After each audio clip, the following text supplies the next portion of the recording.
هنا القاهرة.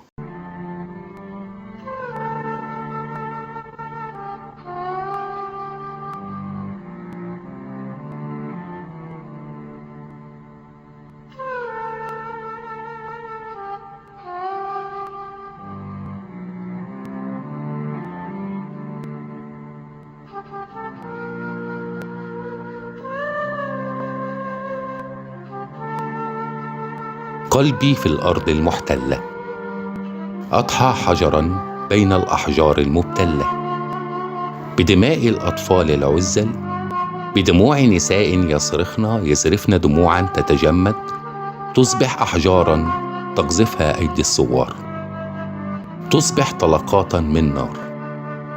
إخواني، لم نعرف أبداً حرب الأحجار، لم نعرف يوماً أطفالاً أخذوا الأقمار، زرعوها داخل أعينهم شتلات نهار.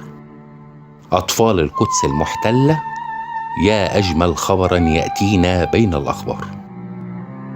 إخواني، من يعرف أيمن؟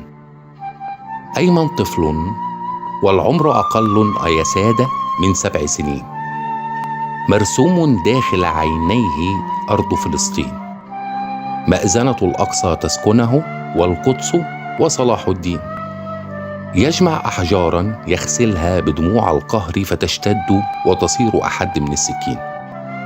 أيمن عصفور يتنقل ما بين رصاص وقنابل، أيمن يلتقط الأحجار ويظل يبادل.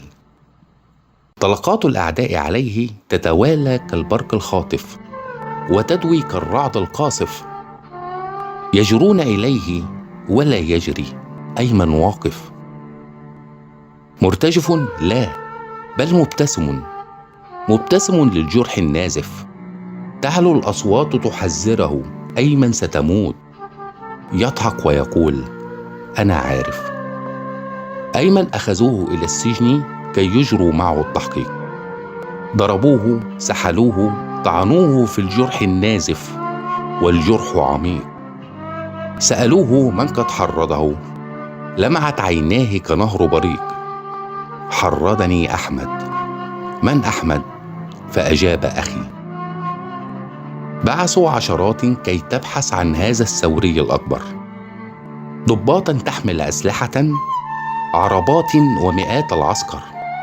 البيت محاصر يا أحمد، البيت محاصر فاستسلم، البيت محاصر فلتخرج. أحمد يخرج كالشمس ضياء وحنين، في يده يحمل أحجاراً، في الأخرى علم فلسطين.